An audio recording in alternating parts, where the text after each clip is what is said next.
Glad to have you on today as we talk about how you can approach your spouse and talk to them about getting marriage help with you, and specifically, hopefully, asking your spouse to go to one of Marriage Helper's workshops. I am really excited to be with you today. My name is Kimberly Holmes. If we haven't met before, I'm part of our team here at Marriage Helper, and I'm joined today by the legendary, the great, the infamous and famous Dr. Joe Beam. Which do Super you think glad I to am more, infamous or famous? Which one do you think? Which one do you want to be more of? I think that's the question. I don't know. Maybe when I was younger, I might have been famous, but a lot of things have changed since then. Hmm. Well, we are excited today to walk all of you who are joining us through how you can get out of this place of limbo that you might feel stuck in of I want to save my marriage, my spouse doesn't, I'm scared to ask them, or I don't know how to ask them, or I'm scared that if I do ask them, they'll say no. What can I Mhm. do to move forward? And that's what we're going to be working with you all today on how you can do that. Yeah, well, I see that you're outgrowing your Southern roots. You said you all rather than y'all. Oh, I would never outgrow my Southern roots. Don't say such a thing. Okay, do you want to put up that the first page of the PDF? Can you do that, or should I go Oh. look for it? Nope, I have got it. As I'm getting this ready to put up, I would love for people to share with us where they're joining from and how long they've been a part of the Marriage Helper community, how long you've known about Marriage Helper. We can see you all in the chat, so would love to hear more of you. So we have Kevin from Nashville right here in our backyard who has been a part of or have known about Marriage Helper for about 3 months. We have people on from Berlin, or from Sydney, Connecticut, Orlando, more Australia, Virginia, Utah, North Carolina, Ohio, Denmark, Oklahoma, San Diego, and a lot of people all over the board. People who said they've been here for or have known about Marriage Helper for a month, for a couple of weeks, for a couple of months, uh, Hmm. all across the board. And so Austria, I see Thomas Zillinger is from there, and I can't quite figure out how to pronounce those words up on one of his statements. Gross alle. Would that be even in the ballpark, Thomas, or did I miss it so far that nobody can understand it? I wouldn't know. We'll have to wait and see what he says. Okay, see what he says about him. Okay, and so if we start this here, is there any way to center that just so it's only showing the document itself?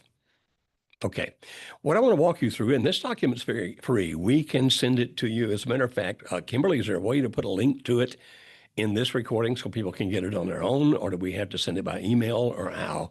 What would be the best way to do this? I'm gonna try. Hold on, let me reshare it one more time. Okay. And then I'm going to try and see if the link will share with everyone. But I'm going to be manning the chat. So if people are having questions about it, I'll get it figured out. Okay. All right. So let me go through this because we wrote this some time back. And let me just tell you to begin with that if you're not willing to actually write your answers in this document, and we're glad to give you a free copy of this document, if you're not really willing to write your answers in this document, then you won't have the value that you could have otherwise. You see, all of us think one way, but when we write, we can actually think much more logically because writing uses more of our mind and it'll make us come up with things that we wouldn't have thought of otherwise. Because if I'm just thinking in my mind, okay, this is the way I'm going to do that, doom, doom, doom, it's not really making me think necessarily of other things I need to consider in the process. But if I'm writing it down, often we'll see something and say, oh, yeah, I need to deal with that too. And so I'm going to beg you that once you get this document, that you actually write within it. Now, for those of you who do not have a printer, if you'll let us know, if you'll email us back at info@marriagehelper.com and say, wait a minute, I want that, but I don't have a printer. I tell you what we can do this afternoon. We will make a fillable version of this, which means that we can send it to you and you can actually type your answers into it right there on your computer. And so for those of you who can't print it out, we'll make another version of it where you can actually type your answers in. But the point is, I'm begging you right off the bat, please don't just read it and think of your answers. Please either write or type your answers. Now, notice here it says essentials to remember at the very beginning.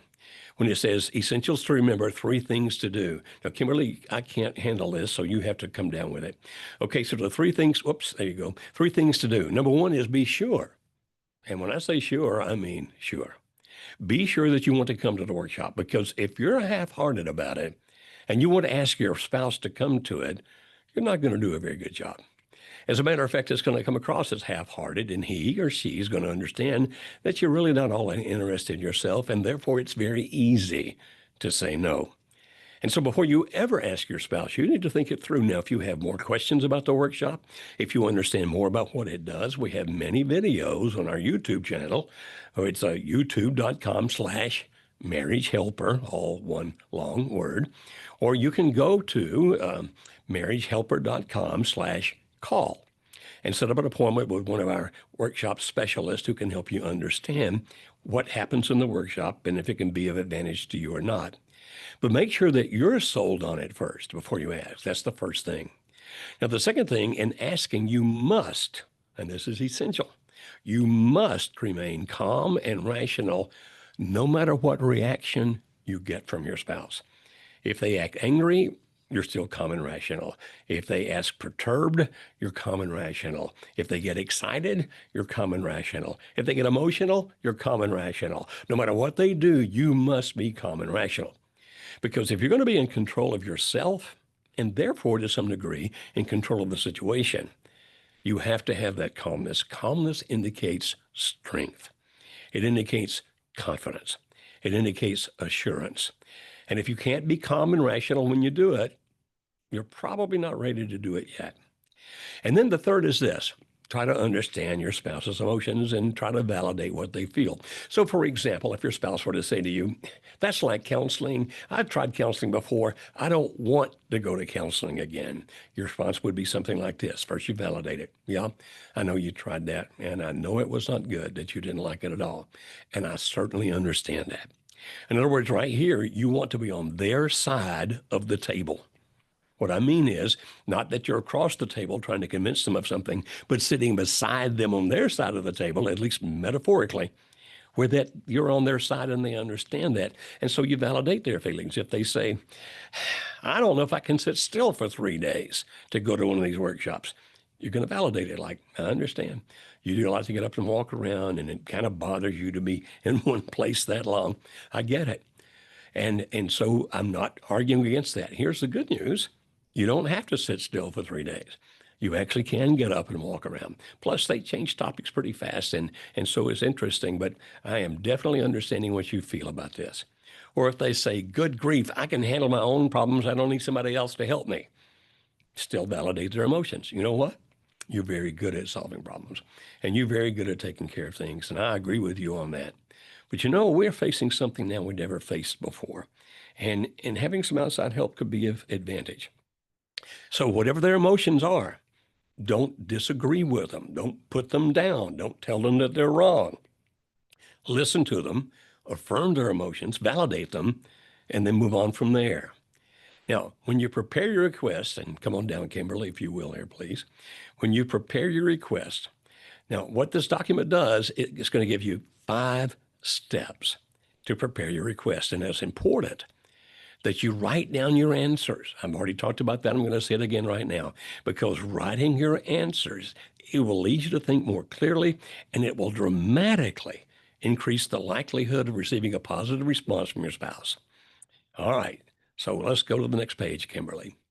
Now, the next page is full of questions, and these 5 steps, this is the first one, that are questions for you. You say, well, if they're for me, then I don't need to write down my answers. Yes, you do. It's going to help you get a good insight into yourself. And that's going to be important if you really want to ask your spouse to come. Okay, so right here in that first section, right here, why you want to attend the workshop. Now, when you write your notes here, be specific and give every reason that is important to you.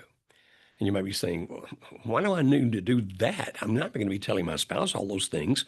No, you're not going to be telling your spouse all those things. As a matter of fact, it might be unwise for you to tell your spouse all those things. But this is to help you know, I'm really committed to wanting to do this. And I'm really committed to asking my spouse about it. And it really is important to me so that if you get the shakes, if you get a little bit afraid, a little trepidation, a little anxiety, and think, well, maybe I'm not going to do this right now. You come back and you look at the section here where you've written things down, and this is telling you why you're doing it. Because each one of us at some times will be overcome with anxiety or trepidation. That's just part of life. But to keep yourself from backing out, to keep yourself motivated, to keep yourself focused on what you need, you come back and you read your answers you wrote right here. And that will fire you up all over again, like this is worth it. I know why I'm asking, and this is enough motivation to keep me to do it. Now, look at the second question there. What doubts or fears, if any, do you have about attending the workshop? Be specific. It's better to think those through now than to find yourself vacillating later. So, Kimberly, can you scroll down a little further for me, please, on that document? Okay, now back up just a hair. Oh, right there. Thank you. And so you're writing that there. Now, if you find yourself having any fear of consequence, I mean, the fear you have is consequential, let me say it that way, then you go back and you call a person that you've been working with at Marriage Helper, your workshop advisor, and you talk to him or her and you say, hey, I came up with this fear and I don't know how to deal with this, and talk to them about it so that they can work you through it, help you understand what the fear is, help you understand if the fear is valid or not, and maybe just be able to help you allay the fear by explaining more things to you about the workshop. And you go, oh, now that I see that, I'm not worried about that anymore. And again, you need to deal with these before you ask your spouse. If you have any fear, any hesitation about the workshop, write them down right here. And if you can't work them out in your own head, please call back the workshop advisor that you've been working with, whoever he or she may be, and talk to them. Now, if you haven't had a workshop advisor yet, what you do is you go to Marriage Helper, that's marriagehelper.com, and then you type in the word call, and you can set up an appointment with one of our advisors about the workshop.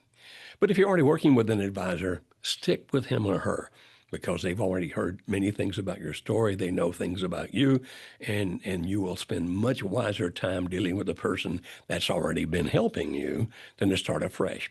But if you have nobody, then do this, marriagehelper.com/call.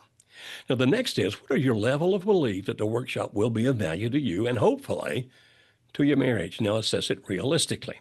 If you think, well, okay, I've heard that this workshop has like a 70% success record in helping people stay together. So I guess that's my level of belief, that I have 70% of belief that this thing can work. Okay. Or you might say, I have read, because I've read testimonies from people who've been to the workshop, that even those marriages that don't make it, the people that have been to the workshop rave about how much it helped them and how much it has made their life better. Helped them to, sometimes they say it this way, you've helped me stay sane. And sometimes they've said it this way, even though my spouse decided that he or she is going to leave the marriage, because we cannot guarantee you that the workshop will save the marriage. We know that it does in a huge percentage of the time, but we can't guarantee you that it will save the marriage. And some people then say, well, okay, my spouse decided to leave, but because of this workshop, my life is better. I'm better. I'm balanced and sane. And if I want another relationship, I know how to look for it and how to develop it and how to be with somebody that I will be very compatible with so that we can have a great marriage together. And so your belief system there might be 100%. I believe that going to this workshop is going to help me no matter what. Now, if it's 20%, you're not ready to ask your spouse about coming to it. The closer to 100% you are, the more you are in the position to be ready to ask your spouse, because you know in your heart, you know that while it has a really good chance of helping you save your marriage, that and we pray that it does save your marriage, but if, God forbid, it doesn't, that you're going to benefit from it so much in your own life. It's going to be worth it to you. And then the last part down here, based on your answers above, how strong is your resolve to request your spouse attend the workshop with you? Now, it's important that you write your answer here. Because again, if you get a little anxiety, a little fear, a little trepidation, you're going to come back and read this whole page, and particularly what you write right here, because it's going to help you know, yes, yes, this is worthwhile. This is worth doing. Now, if you do this, then your likelihood of getting your spouse to say yes increases dramatically. We've been doing this 30 years. I can guarantee you that if you do this, it increases the likelihood that your spouse will agree and come dramatically. Because much of what's going to happen here is what's inside of you, what you're thinking, what you're feeling, and where you are. All right, now as we move into the next page, we start into phase 2 here. We're going to talk about how you deal with your spouse.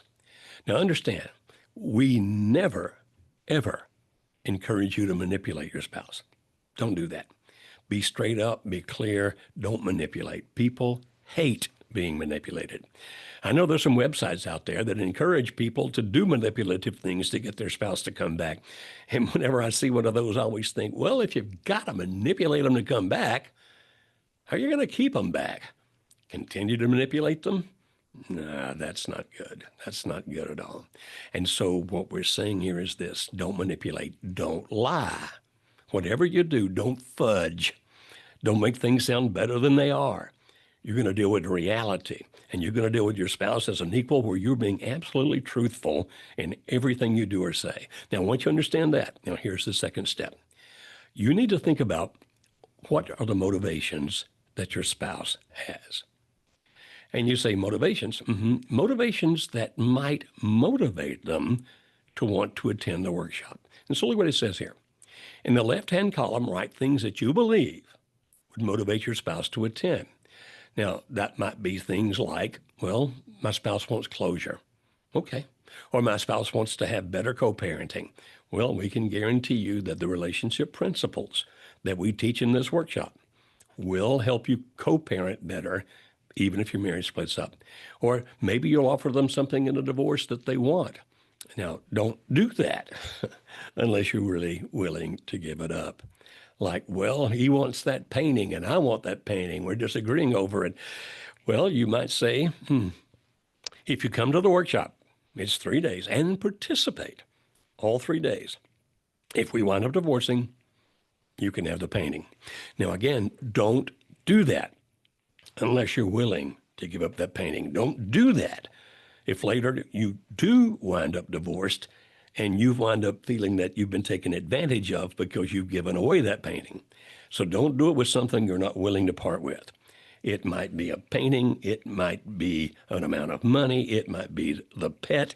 It could be any number of things that they want that you don't want to give up, but that you'd be willing to give up if they will come to the workshop. Now, my recommendation would be this. If you do that, you don't give it up immediately. You say, if you come to the workshop with me and participate, you got to participate. This is only if you participate while you're there.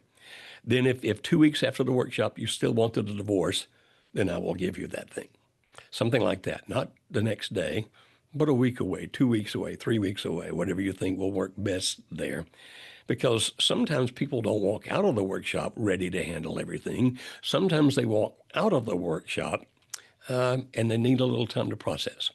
Now, by the way, if you have any questions that you want to make sure we answer in this, if you go over there where it says Q&A and click Q&A, you can start typing in questions or comments or rebuttals. Like, wait a minute, Dr. Beam, I really didn't understand that. Or wait a minute, Dr. Beam, I don't think that'll work, or whatever it might be.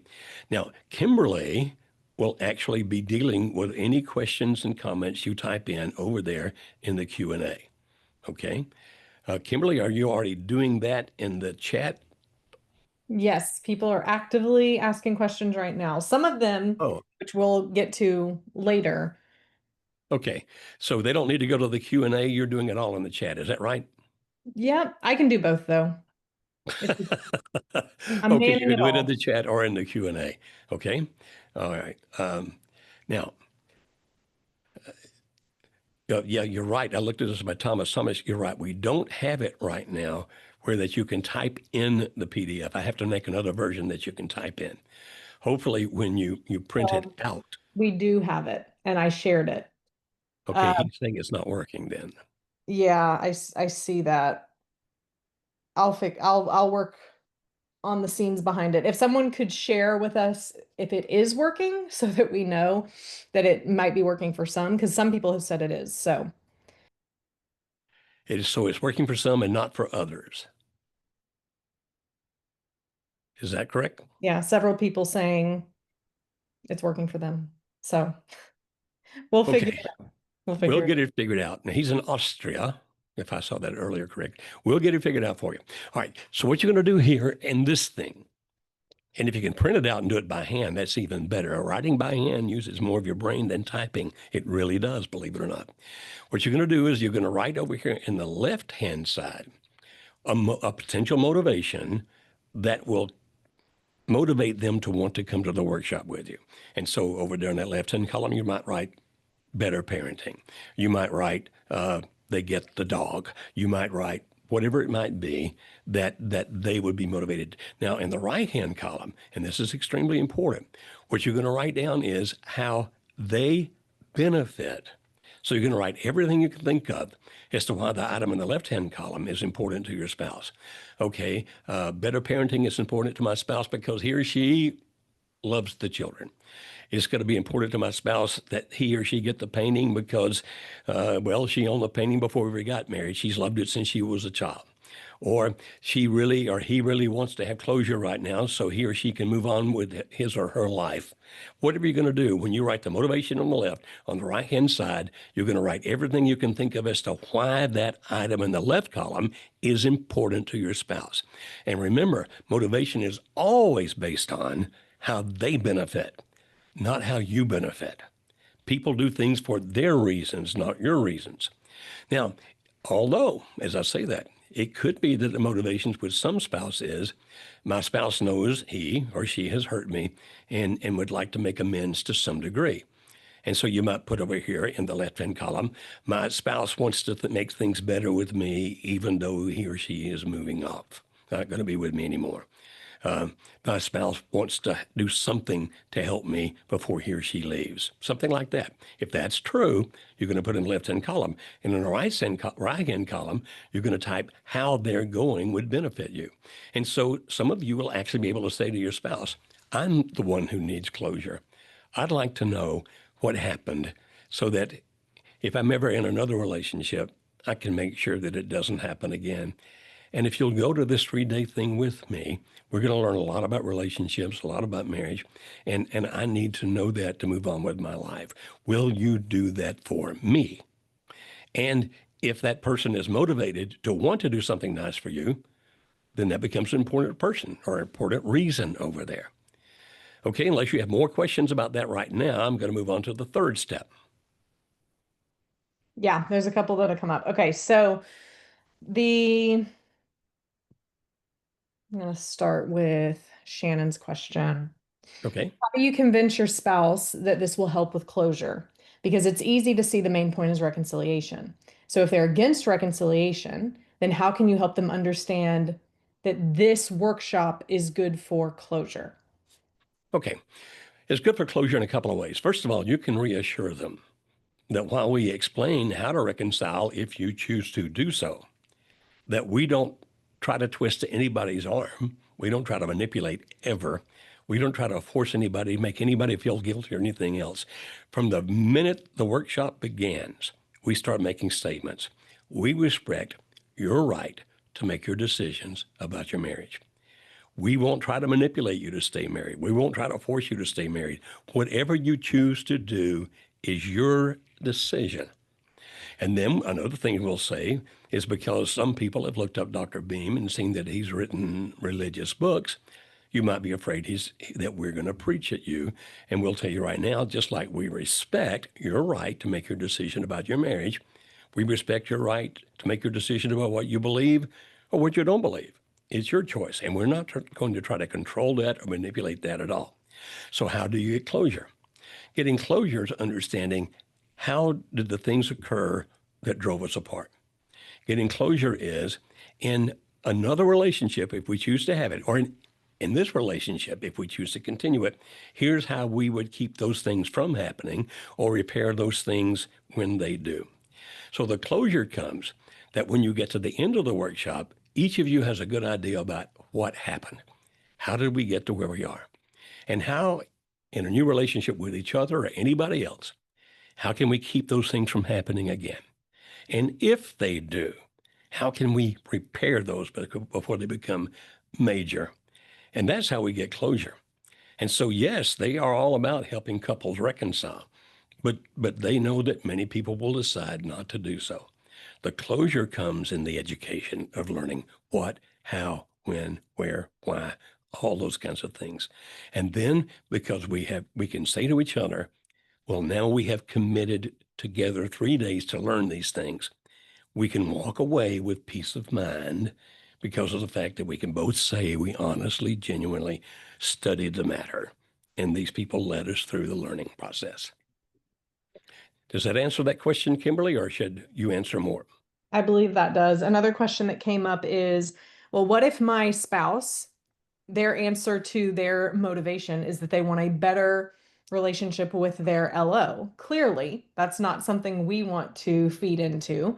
So, how do you think about your spouse's motivations when they are things that you don't want them to be motivated to do?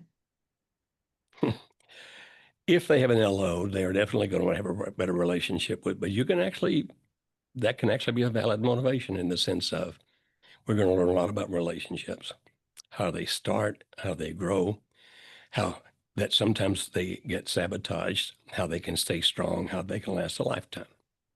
And if it's important to you to learn that about relationships, even if you think it's not going to be with me, then this workshop's going to help us learn that. So you don't mention the LO, but they may. They say, okay, will it help my relationship with my lover?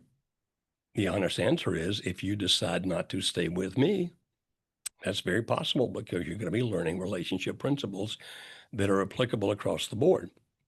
I would hope that you're not going just to learn how to be more in love with that person. But if that's the only reason you'll go, if you will participate, I'd love to have you go with me because I want to learn those things.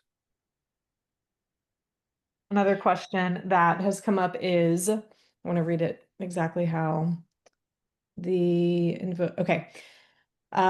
This person says, I want to leave my controlling husband. He doesn't want a divorce, but he thinks I'm the one who needs fixing. And he isn't the problem, I am. So how can I motivate him to join the workshop with me when he thinks I'm the one that needs fixing? Okay. And his motivation is that she improves. Then that's what you do. You're right over here. Motivation, you put in the left-hand column. He wants me to improve as a person or wants me to improve as a spouse or whatever it might be. And on the right-hand side, you're right. Okay, it will. I'm going to learn how to be the best me when I go to that workshop. We're going to learn how to improve in at least 4 different areas, improve myself. And so I can say to him, okay, if you think I'm the only one that needs fixing, I'm not going to argue with you about it. And I'm not going to ask them to try to verbally beat you up in the workshop to make you realize anything about you. I'm going to say, let's go. And then I can't go by myself and learn the things I need to learn because I need you there. So you can, at night, we can talk about what is it that I should be learning. It's no, that's not good. Let back that one up. Don't say that. Just say, I can learn better if you're there than if I go by myself. Now, you might want to come by yourself if they won't come. We have solo workshops, and they're very powerful and very good. But to try to get him to come, if he says, I just want you to be a better person, say, well, I could go to the solo workshop, but I would so much rather you go with me so we can both learn how I can be a better person. Don't tell him that we're going to convince him that he's also at fault. One of the things we hear more in common than any other statement from people finishing up the workshop is, I thought it was all my spouse's fault. And now I see how I've contributed to it. And we would expect that would happen for your husband if he comes through. But Mm. I don't think that's going to motivate him. If you say, well, I want you to go because then you're going to find out you're just as much at fault, if not more so than I don't think he's going to come for that reason. I think it would say, okay, I'm not going to argue about it, whether you're more at fault than I. I'm saying that I want to learn how to be the better person, and this is the workshop to learn it. And so, yeah, I'll participate in all parts and learn if you'll go and also participate in all parts and learn. An important point here as well is to realize that your spouse's motivations, by writing them down, doesn't mean that you have to agree that they are right. You are Correct. simply writing down in their headspace where they are right now what is motivating them. And I think a place that people can get really stuck here is, but they're wrong. It's not all my fault. You're right. It's not all your fault. Your spouse Guaranteed. has absolutely had something to do with this. But in thinking about how can you best motivate your spouse to come, being defensive towards them in asking them to come and saying, well, you're just as much of a problem as I am, and therefore this workshop's going to help us, that's not going to move them to want to come with you. So in some instances, you kind of have to like feed the crazy and because you can see a better outcome for this. And I think that's a mindset shift that you also have to be willing to understand as you're asking your spouse to do this with you. You're not these motivations don't have to be true. They're true for your spouse because it's how they feel right now. They don't have to be true in your eyes, but they are the lever that you have. And that's Mhm. the difficult part of the situation you're in. You're in a situation where you're on your last rope. At the end of your last rope, for many people, this is a Hail Mary. So this is kind of the thought process that we go through, knowing that a lot of their motivations we hope change because that's what the workshop is designed to help do. hmm And some of the questions I'm seeing over here, Kimberly, we can answer as we go through the next three steps. Hmm. Okay, Great. so let's go to the next one. That was very good. You're right. The motivation only has to be important to them. Hmm. It doesn't have to be good, right, holy, only important to them. All right. So in the left column on this sheet, you're going to anticipate every objection, whatever he or she is going to say about why they don't want to come. Now, once you write down what their objection is, then in the right-hand column, you're going to write down how you will respond to that. Because if you're prepared for the objections before they give them, then you won't fumble around and stumble and panic. You'll have thought it through already. So, for example, if you're going to put over here, one objection is going to be, my spouse said that if he goes, it will make his affair partner angry. And therefore, he can't go because he doesn't want to upset things with her. On the right hand side, you can write, okay, we can, if you go to the workshop, tell her that it's so you can close out this relationship with me, or tell him so that you can close out this relationship with me. That's what I'm asking you to do. And that you're going to learn about relationships and that they shouldn't be afraid because nobody's going to push you to stay married to me. They're going to teach us, they're going to educate us, and of course that might be a decision you would make, but that by coming over here, then things can finally come to an end, finally come to a close.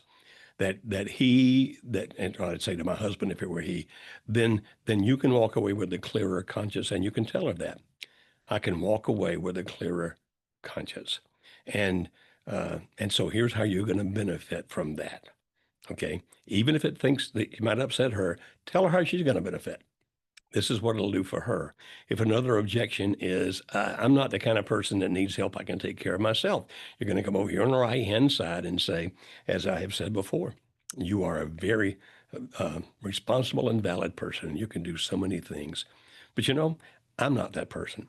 And if you can go with me to this workshop, then I need to learn the things about what I did wrong, how the relationship got to where it is, and if we were to fix it, how to fix it, of course, but also that if you go ahead and leave and I am in another relationship later, how I can live with that. And so while you may be totally confident like that, I'm not.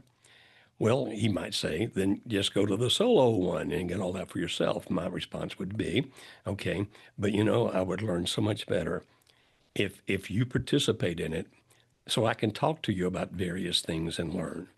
So I may be able to ask you questions like, when I did that, how did that affect you? I can't do that in a solo. It's just me by myself. And so if you go with me, I'll learn a lot more. And I'm asking you to do that with me so that I can close out. And if he says, but I don't want to go, well, I understand that, but you do want the dog. And I'm very willing to give you the dog if you go and participate. This is how important it is to me because I want the dog as well. And so you're going to think through any objection you can possibly think of. Now, if look at this last line over here. Do not offer any compromise you'll later regret. Don't offer the dog if you're going to regret giving up the dog. Now, if you run across one here and you think, I don't know how to answer that, then contact back your workshop advisor and talk to him or her about that. If they can't help you figure it out, they'll talk to Kimberly. And Kimberly will help them figure it out so they can help you figure it out. And if Kimberly's not available, then I'll help them. We'll do what we can, but you have to go through them to do that. And so if you put something over there and you can't think of, I don't know what answer to put, we're available. We'll help you put the right answer there so you can think these things through. And so what you want to do is think of whatever the objection is going to be. Okay, now I see one on the right over Kimberly just as it passes by about what if they say, well, I'm not going to get any help until the divorce is finalized. All right, let's go down to the next one here. We'll talk about that kind of thing. Okay, the fourth step is anticipating frictions. Now, that if I won't do it until the divorce is finalized is really more of an objection. The difference in an objection and a friction is this. A friction is something that's going to be caused by life itself. You say, what do you mean? Well, what are we going to do about childcare? How are we going to pay for this? How are we going to get time off work? Those are frictions because frictions are coming from outside the relationship. So actually this, well, I'm not willing to get help until after the divorce is finalized. If you think about that, that really sounds like a manipulation. And anytime we have heard something like that said, nothing ever happened after the divorce was finalized. That was just a manipulation to go ahead and get the divorce over with. And then, no, I'm not going to do anything now. And so if I were going to answer that objection, well, I'm not willing to do it until after the divorce is finalized, then my response would be, I understand that you would like the divorce to be done. Well, if you want the divorce finalized, which is the real motivation here, you want the divorce finalized, I'm willing to move faster on that if you come to the 3-day workshop and participate.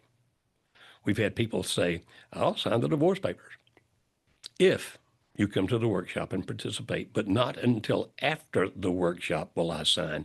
I'm not going to sign it ahead of time because to have peace in my heart, I can't go ahead and do the divorce until I work through that workshop and learn what I need to learn from it. And so I'm asking you to go with that. So no, I won't do it after the divorce is finalized. So if the real motivation is I want the divorce finalized, okay, I can help that divorce get finalized. I will move faster. And they may say, how fast? What will you do? Well, you've got to think that through. Used to, people would sometimes bring the divorce papers with them to the workshop, literally, and say, I'll sign them when the workshop is immediately over if you still want a divorce. Now, we don't encourage that. It can take, a week or two for the workshop to finally click. And so we say, if you're going to do that, say, I'll sign it 2 weeks after the workshop or 3 weeks after the workshop. If they say, why 2 weeks? Why 3 weeks? I just want to have time to think it through and have time for you to think it through. But I will sign it on May 15th or whatever the date might be if you go to the workshop and participate. But for those that have brought their divorce papers to the workshop, well, I can tell one story, for example. A guy at the very, very end of the workshop raised his hand and said, can I say something? And so the facilitator, the leader of the workshop, let him come to the front. He walked to the front with papers in his hand and said, my wife said she would sign these divorce papers immediately after the workshop. And then he tore them up and threw them in the trash can and said, we're going to work this out. So all I'm trying to tell you is this. I wouldn't let myself be manipulated. You say, okay, now let's get to the frictions thing. What if they say it just cost too much? Well, if that's a friction, on the right-hand side, you're going to write through how you can resolve the frictions. So, for example, we had a lady once that said to her husband, yeah, it's kind of expensive, but it's a whole lot cheaper than this divorce is going to be if we wind up fighting it out. So would you rather pay all that money to the attorneys, or would you rather we just go do this thing and learn some stuff and then try to divorce amicably after that is over? So it's because it's going to be a whole lot less expensive than having two lawyers fight it out. We're both going to lose a lot of money if we do that, and I don't want to do that. So let's go do this instead. Another woman said she told her husband, I'll tell you what I'm going to do. I'm going to raise the money. I'm going to ask my parents for some money. I'm going to do a couple of yard sales to raise some money and a couple of other things I can't remember that she did. And she raised the money all on her own. And she said, okay, then I'll pay for it. So that's no longer a problem. And so frictions, you're going to figure it out. Well, what about the kids? Where are they going to stay? Well, I've talked to my mom and she said she would keep them for those 3 days. Or I talked to your sister and she said she keeps them for those 3 days or whatever it might be. And sometimes, rather than coming to the in-person workshop, there could be some frictions that cause you to do better by coming to the online workshop. That's right. You can do that from your very home. We had one couple come through the online workshop, and he was in South America and she was in Canada. But they came through the workshop together, just weren't in the same room because they were already separated like that. Well, of course, that solved any problems about childcare and all those kinds of things about travel costs and hotels and all that kind of thing. And so if you look into this, you can start seeing that the frictions typically can be worked out either by coming to the online workshop or by figuring out, okay, this is how we can ask help from these people, and these people will help us. Sometimes people go to their church. Okay, Kimberly, something has popped up. What is that? So for people to be able to type in objections that they have, Ah, so we can be sure that we cover them in just, excellent. Very good. I guess I can minimize that. yes, you can. So for Okay. all of you who are watching, just you can see that, type in if you have anything you'd like to share so that we can use that for better responding. hmm Okay, I saw that you wrote something down here, Kimberly, about there might be too intense, too long, uncomfortable with us as a company. Uh, Yeah, if you these are start, objections people have already given in the chat hmm that I wanted us to be sure to cover when we got to that point. Okay, can you help me understand what that means, uncomfortable with us as a company? The comment that said it was, I believe that the person did research on Marriage Helper. So here's what she said. I asked him to attend so I could communicate with him over the kids and I would pay and take care of the kids. He is not comfortable with the idea of Marriage Helper as an institution. So probably doesn't like the fact that we help save marriages, is my assumption. Okay, could be. Uh, you have a situation like that. If your spouse is willing to, get him or her to talk to your workshop advisor, where they can just talk one-on-one with one of us. And we can, if they have specific questions or fears or whatever it might be, objections, then they're always willing to talk to your spouse. If your spouse is willing to talk to them, they're always willing to talk to your spouse. And they'll get to see that we're just genuine, real people. I don't think we have any negative Better Bureau things. I think they're all positive about us. And I know that Trustpilot has many positive reviews on us. And we try to be very good people who operate out of ethics and integrity. That's what we intend to be. And so We if did they, just get a 3-star Google review because our workshop is not in Nashville, but it's south of Nashville. So that's when we like the so overall somebody point gave us a today. 3-star review because they have to drive from the Yeah, airport to here, which is, yeah. by the way, about a 35-minute drive. That's what you can expect when you read the Google reviews. Most people really love us, which is great. I see the question number very quickly. Is the online workshop as effective as the in-person? As best we can tell, yes. Typically, though, we prefer people come to the in-person because we like to really get to know them. I mean, it's a different experience in person. You get to get fellowship. Well, I'll use that word. You get to associate with other people who are there, get to know each other, become friends, find commonalities with people. And so I prefer the in-person. And the online came on because of COVID. We developed that because of COVID when people couldn't come. And lots of people who come to the online come because they're in different countries. Like it's too expensive to get to there from Switzerland or from China or whenever it might be. All right, Kimberly, let's go down after frictions. Let's go to the next one. Okay, fifth step, putting together the request. Now, You're going to write a thing and you're going to write it as if you were actually having a conversation with your spouse. Now, we suggest you title it Request Dialogue. And so what you're going to do is you're going to write this out with both parts of the conversation as you anticipate.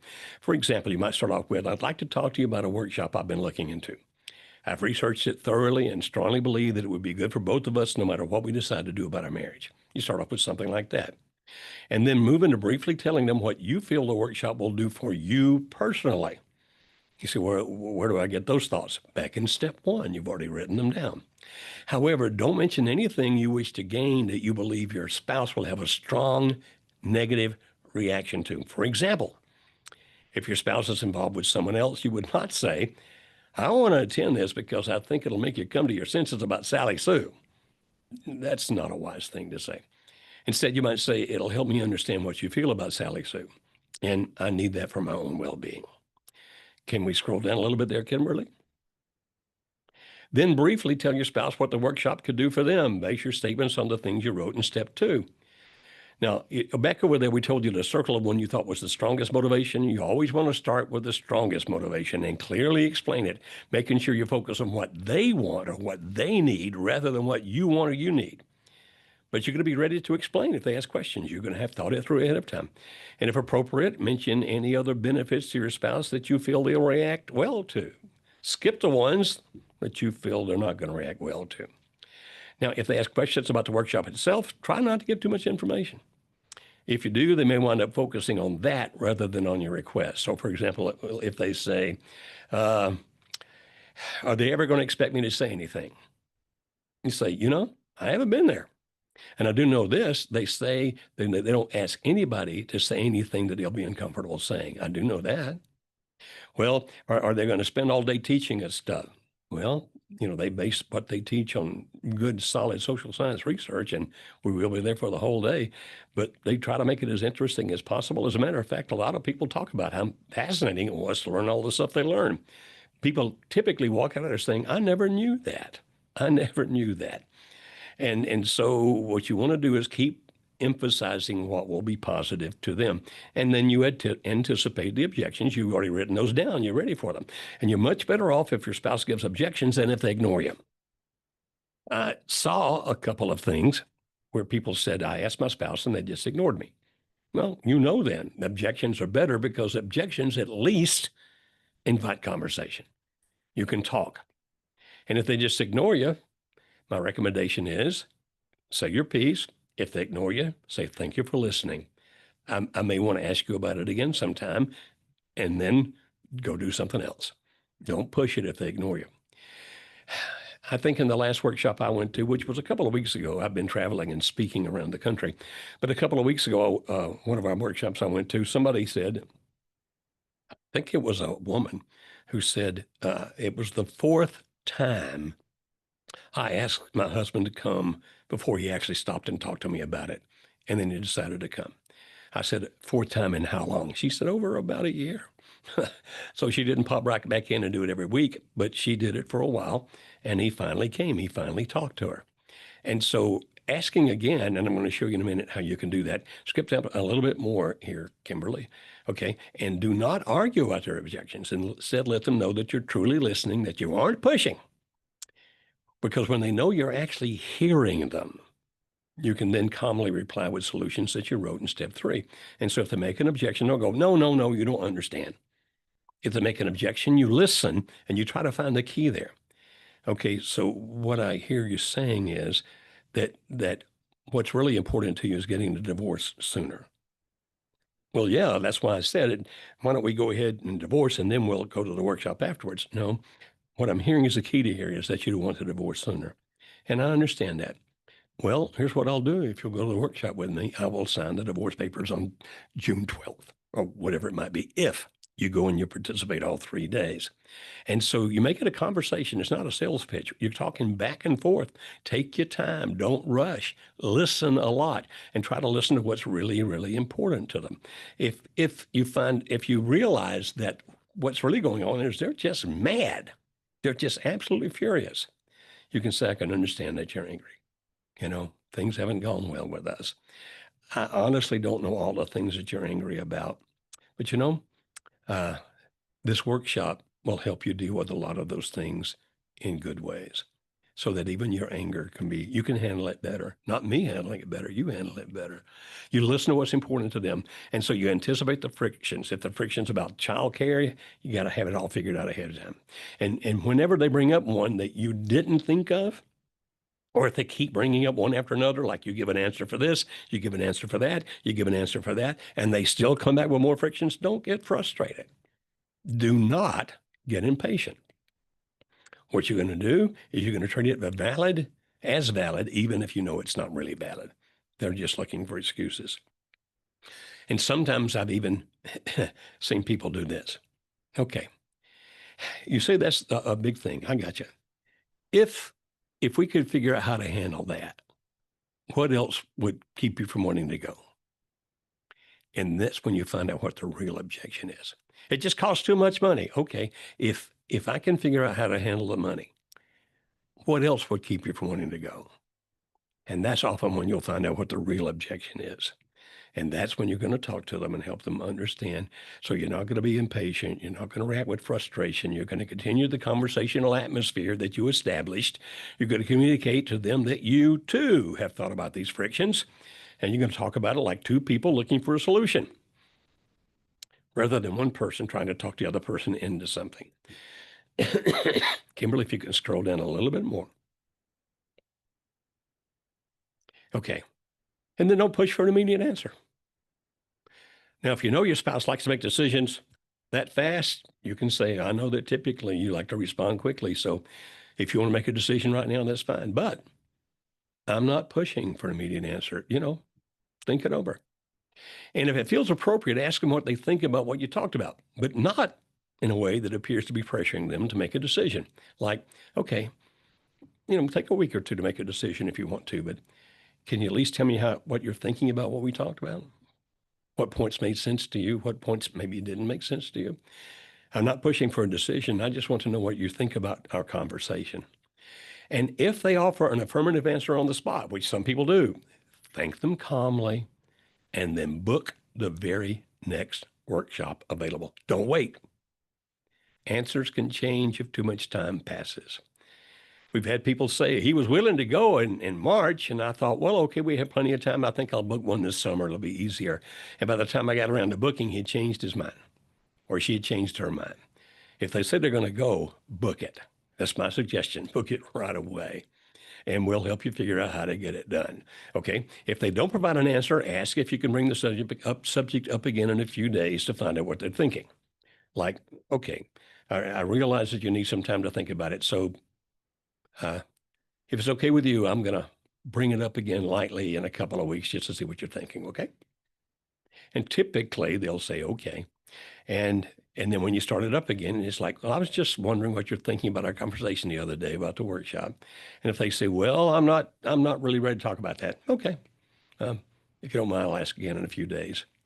And what you do is you just don't push them. You just ease them into it and do not manipulate. Now, if they give a negative response, don't react. A no right now doesn't mean it'll always be no. We've had so many people ask many times before the spouse ever came along. But use this process so that you're not trying to sell them something. You're not trying to manipulate them. You're not trying to force them. You're just listening to what's important to them while making sure they understand what's important to you. Okay, Kimberly, give me the objections, questions, answers, whatever, or you can handle them and I'll go take a nap. I keep having to mute myself because I keep sneezing. It must be the time of year, which is really frustrating. So, yes, let me get through several of these objections. A lot of categories that we could see here. So this is is this the end of if this is the end of the dialogue or if the end of this, then I'm going to stop sharing for now. Okay. So my spouse has said 3 days is too intense or 3 days is too long, or I'm concerned about the cost. So if those are objections that come up, what are some good ways to overcome those objections? If we were to go to marriage counseling, it would last weeks. Weeks. This is just 3 days. And when you think about the time, 3 days to come to a conclusion and decide what we're going to do about our lives, it's hardly any investment at all. Yeah, you will learn a whole lot of stuff. And so the 3 days won't be wasted because each one of us is going to learn a lot of stuff.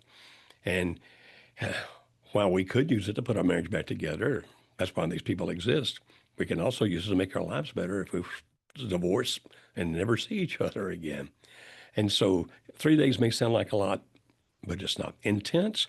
Not too intense. I hear that they laugh a lot. People have a lot of fun with each other. That some of the couples actually become such buddies that they wind up going to dinner together at night, all those kinds of things. It's a pretty relaxed atmosphere, laid back, easy going. It's not like you're in there trying to cram for a test and so you can get into grad school or something. It's very friendly, very conversational. And people wind up making a lot of friends in there. And if you don't want friends, you don't have to do that either. But it's really a laid back, easygoing workshop. Learn a lot of stuff. And in that sense, it's intense, but it's not intense otherwise. Lots of breaks, lots of snacks, lots of time for lunch, all that kind of thing. Another question that has come up is cost. What if they say that it's too expensive? How can I help overcome that objection? I would always tie it back to divorce and say, it's not a small amount of money, but it's so much cheaper than a divorce. Kimberly, I don't know what the latest figures are. I have it from about 10 years ago, and I haven't looked since then. But back then, the average divorce cost $30,000. 30,000. That was 10 years ago. I don't know what it is now. So it's a lot less expensive than a divorce. Plus, they've got ways they can finance it so we can pay it off in some fashion where it's not too much of a burden on us. And if for people who are genuinely in financial need, they have some scholarships available. It's not just for somebody who says, I want a discount, but if people are in genuine financial need, they have some scholarships available and they'll give them. They give away about $250,000 a year in scholarships. We do, by the way. I guess we still do. We did about $250,000 a year in scholarships of money we just give away to help people come to the workshop if they're in financial distress. And so we will try to help you as best we can. And there are other ways to get money. Sometimes your churches will help, and sometimes your relatives will help. Yard sales can happen. Sometimes you got, a third car that you hardly ever use, and you go, we don't really use that thing. It'll more than pay for the workshop. Let's just sell it. There are all kinds of ways to do that. Teresa said it may be $50,000 now on the divorce. I wouldn't doubt it. It's very expensive, very Yeah, expensive. it And is. you do get some goodies besides the workshop. You get membership for what, a year? Is that correct, Kimberly? Yeah, so for our couples workshop, both spouses get their own private membership so that your spouse can have their own login and they can have their own journey without having to share the same one. And then also coaching, so it comes with 6 coaching sessions as well. So you get a lot more things than just the workshop. You see, our goal is to help you have the best life you can possibly have. And of course, we'd love to help you save your marriage. That's why we exist. That's why we are here. But if we can't help you save your marriage, we want you to help save your life in the sense of having a good life, a fulfilling life, a meaningful life. And we care. We genuinely care about people. Just about everybody who works for us can make more money doing something else. Now, I'm not saying our people are poorly paid. They're paid well, but most of them have gifts and skills where they can make a lot more money doing something else. And they're here because they care about you. We do as well. There's a question about if we can describe what the workshop experience is in more detail and what can be expected. I think the only way to get that is if you go to some of our comments from people on our web pages. You see, it's hard to explain something to somebody that's never experienced it. Uh, and that's the difficulty. If we just told you about we do this and do this and do this and do this, it wouldn't explain the workshop to you. It would just say those are the things that happen in a workshop. But what happens to the people, the way that they blossom, the way that they come out of themselves and find peace and happiness and joy, those kinds of things, it's really difficult to describe that to somebody who's not experienced it. It's a 3-day life-changing event. Even if you decide not to stay together, it's a 3-day life-changing event where that you're going to learn a whole lot about yourself in good ways. You're going to learn a whole lot more about your spouse than you've ever known. You're going to learn a whole lot more about relationships in life than you've ever known. It's constant during the workshop. You're going, oh, why didn't somebody teach me that 20 years ago or 30 years ago or whatever it might be? And so the only way I can describe it is that while it's full of logic, it tends to have an emotional effect in good ways. Not that it's an emotional workshop where we try to blow up your emotions. We don't do that. It's because of the things that we teach. And when people start getting ahas, oh, they get an aha about their childhood or an aha about their marriage or an aha about how they're interacting with their children, it can become emotional for them, but not in some terrible way where everybody feels bad about themselves, but where people find peace and joy and those kinds of things. So it's not a revival where you come out throwing your hands up, glory, hallelujah. It's not that. It's a thing where people come out calmly saying, I've grown, I've changed. And in that sense, it touches emotions. Yes, absolutely. Um, we have a lot of people saying, my wife is just checked out and they just want the divorce. They don't have the desire or motivation to do anything. So I don't even know what their motivation is because, well, other than just wanting the divorce. So I know we touched on this earlier, but it just keeps coming up, even in the poll that people just took, of just their wife saying, I just don't want to work on the relationship. What do you do when you feel like you're at the gridlock? If you can find some other motivation that they'll come for, like we said earlier, they want that painting, they want that dog, or they want to be able to co-parent better, that they have no interest in doing anything about the relationship whatsoever, but there's something they can get. And if you say, well, but if I say that, my spouse is going to feel manipulated. Well, you can have the painting if you come to the workshop. Just tell them up front. I know this may sound like a manipulation. I certainly don't want to manipulate you. I'm just trying to find what's important to you. And I know that painting is. So that's what I'm offering. I'm offering you something that's important to me if you'll do something that's important for me. And so you can have the painting if you'll do this for me. Please do that. So don't always make it about the relationship. You can make it about the children. You can make it about any number of things. And if they just absolutely refuse to come to the couples workshop with you, in the solo workshop, which by the way, we're actually doing some things to make it even better than what it's been. In the solo workshop, you'll learn a lot about you and a lot about life and a lot about how to make your life good from now on. Also, some principles about how to put your marriage together if ever you can get your spouse to come to the couples workshop. And it's not unusual after somebody's been to the solo workshop and has experienced it, that experience changes them enough. Seriously, I'm not making this up. Changes them enough that the spouse sees it. And then after a few weeks, when they ask the spouse to come back to the couples workshop, the spouse is saying, it made a big change in you. I think I want to go see what this is all about. And so, yeah, we'd love to have you come to the solo workshop, but don't come to the solo workshop just because you're afraid to ask your spouse to come to the couples workshop. We recommend the couples workshop. But if they absolutely won't, we'd love to have you in the solo workshop. And I'll guarantee you it'll be worth your time, your money, everything else, because you're going to come out there a better person than you've ever been before. And when I say guarantee, just for legal purposes, I need to explain that doesn't mean I can give your money back if you say I didn't like that one little part of it. I'm not saying that. I'm saying that it works. Yes, absolutely. Um, We don't have a success rate on a solo workshop about how it saves marriages because of the fact that the spouse is not there.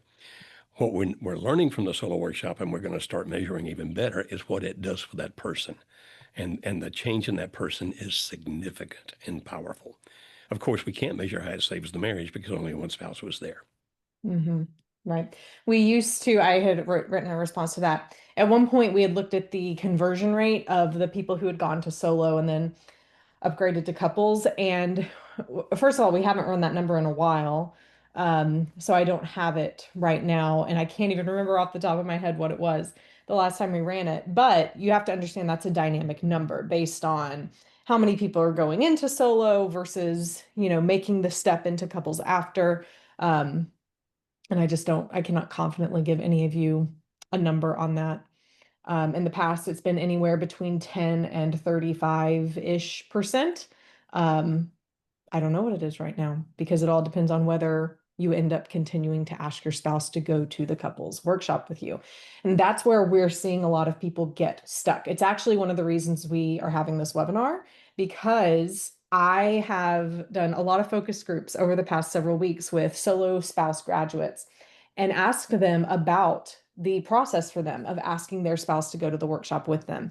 And there was mixed responses of some people who said, I asked and asked and asked. I did until they said yes, or until it just became very clear and evident that it was never going to happen. But they feel like they vetted it to every extent possible, followed this process that we shared with you today, and they're in a really great spot. But then there's other people that I've spoken to, and they've said, honestly, I'm just scared. And so I'm not asking. And I don't know how to move forward. And you're not going to move forward if you get to that place of gridlock. And that's really why we're having this conversation with you all. Here's the framework to use. You need to ask your spouse. Waiting isn't going to make anything better. It's only going to make the problems worse. And we understand you're scared of pushes. You're scared of all of that stuff. Timing is important. You need to make sure that you pick the right day. You don't want to pick a day where your husband's mad because he just got demoted at work, right? Like timing is everything in many different ways. Tone and how you bring it up is everything. However, you also just need to do it and expect a no. The first time you ask, expect that it's going to be a no. That doesn't mean it's the last time you're going to ask. Yeah, and don't be panic. Don't panic when that happens. That's right. For many of you who said my spouse is completely checked out, totally checked out, there's no way on earth he or she is ever going to come to the couples workshop. They said they don't want to talk to me anymore, et cetera, et cetera. But I'm recommending to you that you do consider a solo workshop, because it's going to help you become a much better person and have a much better life in the future. And it's not unusual, as Kimberly was talking about, that that when the spouse starts seeing you be different because of what you learned, that the person who would never talk to you again suddenly is willing to talk to you and winds up coming to the workshop with you. And gentlemen, we've got a men only solo in-person workshop coming up in June. It's June already, isn't it? In June, right here in Middle Tennessee. And unless something happens to me, I will be leading that workshop myself. Gentlemen, I'd love you to sign up for that. And if you're not signed up for it, if you have a workshop advisor, call him or her right now and get signed up. If you have not had a workshop advisor, Marriage Helper, that's marriagehelper.com/call, and you can set that up. I really, really want to see you guys. It's going to be an awesome men-only workshop. Yes, absolutely. Well, we hope that this has been helpful. I know we've talked about a lot of things, and we hope to create this to where it's more organized. Like here are the framework that Joe shared is very organized, but I think it would be really cool. And I kind of thought of this as we were doing it, if we had videos that talked about each objection so that people could kind of pick and choose their journey and understand how to handle each objection. So those are things we're going to continue to flesh out, because we realize this is a sticking point for many of you. And so we want to help you, give you the tools that you can feel empowered and confident to approach your spouse about something that is already difficult and hard and scary to do. So we hope that this has been helpful for you. marriagehelper.com/call. If you want to speak with one of our workshop advisors, remember there's always the opportunity for a workshop advisor to speak to your spouse if your spouse asks for that and is willing. Or is willing to do that. That's right. So they're not just going to call your spouse out of the blue. Your spouse is going to need to communicate to them that they're ready, or the two of you can be on the call together. But that's always something that we are absolutely willing, able, and happy to do.